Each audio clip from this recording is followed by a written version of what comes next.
Bahia Academy began in 2023 as a team consisting of less than 20 kids from ages 8 to 12.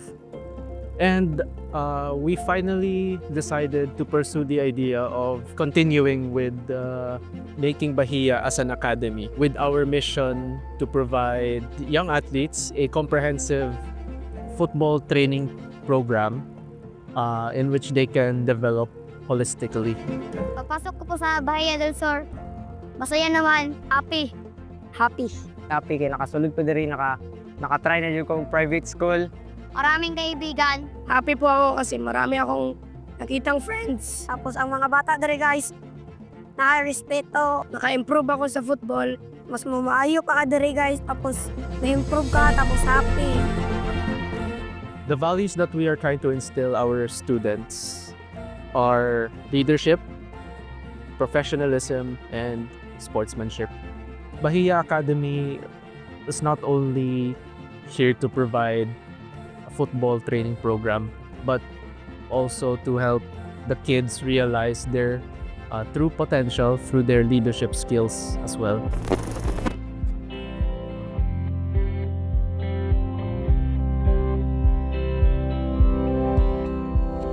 Nag-start ni sa amo ang football sa mga bata. Kadtong pandemic nga time gud siya kay tapos na nag-adto diri sa amo si Coach Jake. Ingon siya sa mga bata nga magtudlo daw siya football. Ako na busy ko sa trabaho. Kaya tingala na lang kumingon ng mga bata na ada sila yung mga tournament. Ay mini tournament ang ginatawag sa ilaha. Wala ko kabalo nga naga-practice di sila sa likod kay naay ka ng bakante nga lugar sa likod ba na siya ka ng field nga gamay. Pero dalan lang siya ba nga dako. So dito sila nagadula-dula, naga-training. Tapos one time ni ana ako ang anak nga mag-mini tournament daw sila. Tapos masking jersey, sapatos, wala ko kabaluan na ang naga-provide ato si Coach Jake para sa iya. Tapos maingon lang si coach sa ako nga karang na sila bayaran ni ani ana pero wala gyud to sa akong huna-huna nga kuan sila kanang unsa ng football basta wala ra jud to sa kuha kay na busy sa trabaho. Pero ang training namo ana kay wala man mi field sa likod lang gyud siya ang ginatrainingan. Tapos maskin usahay dito sa baluan, dito mi naga-training ang mga bata. Hakuto na muna sila. Kadtong mga interesado, ginahakot na mo sila sa top down namo. So hantod nga kanang nakabuo mi og team duha. Wala mi nagdahom nga kanang ang mga bata kanang maayo na day sila mukuan ba kanang sa kuan pa. Kami nga nanay kay wala mi nagatan-aw sa among mga anak unsay ginahimo sa training.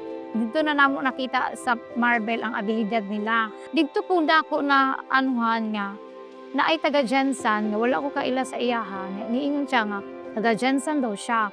Siya ingon siya nga ang mga bata daw namo naaday ko ng future.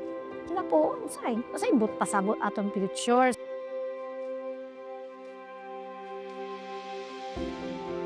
Ning duol din sa sakuan ang tanak kung taga-asa ni o taga-Lagaw mi Jensen.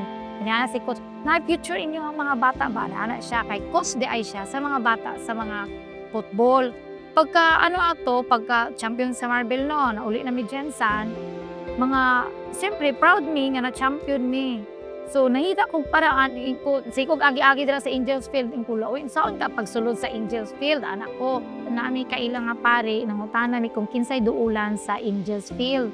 Ayun siya, doon daw si Father Angel. Tapos dira sa likod, kanang masuko ang uban presidente dira, kay syempre ang bula madto sa ilang balay. So dili, time nga, dili nila ibalik ang among bula pag masulod sa ilang balay. Saluyan, nananghig to kay Father Angel, kung Dre, pwede ba may makasulod sa Angels Field, kay kapoy na mi Dre, kung asa lang may mahita og field nga mo abot para mag-training lang. Dira kay Father Angel, nagangyo mi, 10 pesos per head ang bata.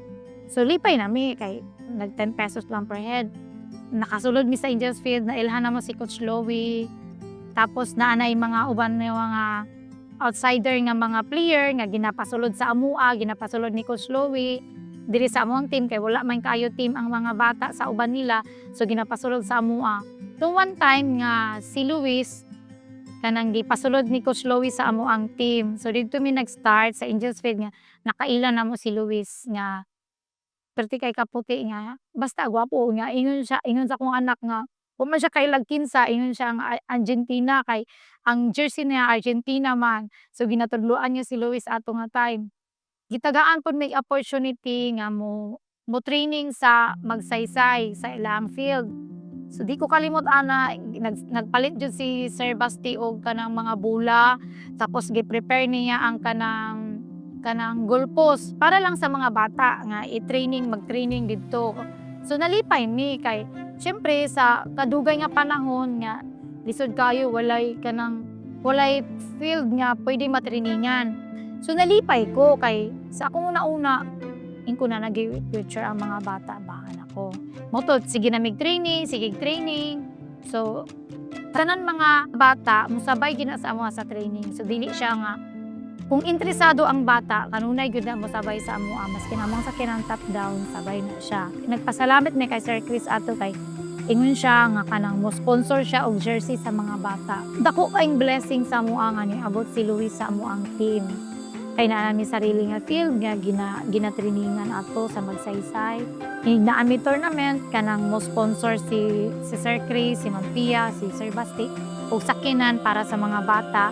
So moto nga mo ang kuan niya pag abot ni Luis sa amo ang team kanang sa kuan pa murag hulog ng langit. Nalipay mi kay Nanay Torp si Bahia. Nalipay mi nga Bahia na amo ang gidala dili na king igas. Dili ko motuo nga ang football para lang sa mga kanang naay kaya na kwarta na.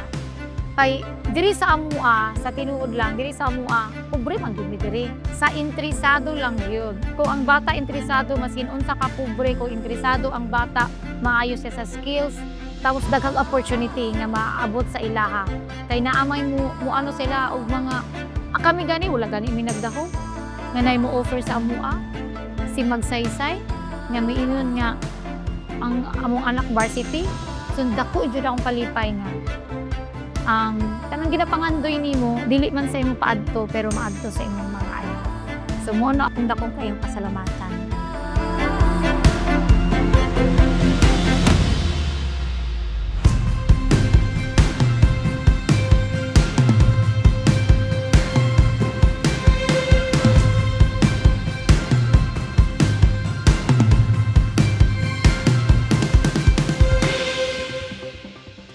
Ang mission ng Bahia Football Academy is to produce best football players, excel in sports like in football, but not only in sports but also in attitude. Na-produce kami ng mga players na with great skills, turuan ng mga basic in football, then including the attitude. Muna akong ginaingon ako sa mga bata. Kaya ginakasabaan mo ginako na sila, dili pwede mo maghinambol. Humble lang mo. Madaog man or mapildi, silang duha walay importante. Ang importante dito, nag-enjoy mi o walay na disgrasya sa duha.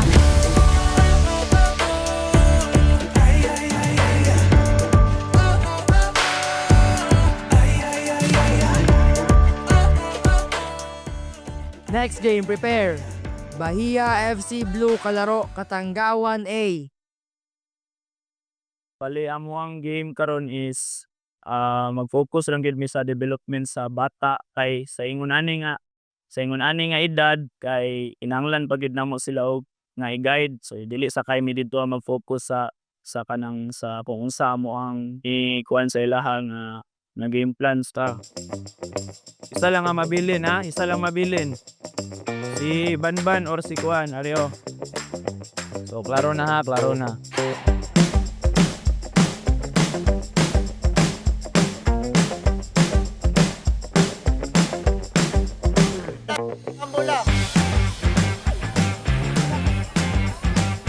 Pasa! Nice one! Bali, ang result sa game na mo is happy mi kay nakita na mo nga nag-improve ang mga bata o makita na mo ang teamwork na makita na namo sa ilaha. Kung i-compare na mo sa katong sa ibang liga nga giapila na mo tapos kita na mo nga naga-enjoy ang mga bata. Itong tong nag-training na dito sa turf sa Magsaysay, ang ano lang jud kay dili na mi masamad sa mga bato o pag man mi magdula-dula o dili na munto lang bola sa bato o pag human ato na may mga gamit na pang training na gwapo jud di ka paras sa dati na lang mga bato mga water bottle kilala naman si Luis dito sa Angel Field na istorya may pamum siya na nakuha mi sa Scholar Varsity na salamat mi siya ng kayo. Masalamat po ko sa sa Bahia del Sur kay Luis kay ginagaag mi dito sa iyang balay tapos ginaano mi dito sa iyang field nagdula mi dito o kay kay Sir Basti o kay Sir Chris o kay Ma'am Pia nagikuha mi na mag-university sa Bahia del Sur Academy and kay Coach Louie. Dito na nag-start ang opportunity sa mga bata. Pre-jersey na sila, tapos scholar siya sa Bahia. Dati nagabayad mi sa coach. Karon wala na mi nagabayad sa coach kay naana pati sa mga registration na libre nami. So dako siya opportunity sa mo kay na libre na amo ang monthly. Tapos scholar sila sa Magsaysan. We hope Bahia Academy would grow, and we've only been operating for a few months, but we have been gaining positive feedbacks within the community. Bahia Academy, the first systemized football academy in the city. We are hoping that this will continue the support of the community, and so that we can provide better trainings, better programs for not just our students, but also for the development of our coaches. We aim to become a footballing city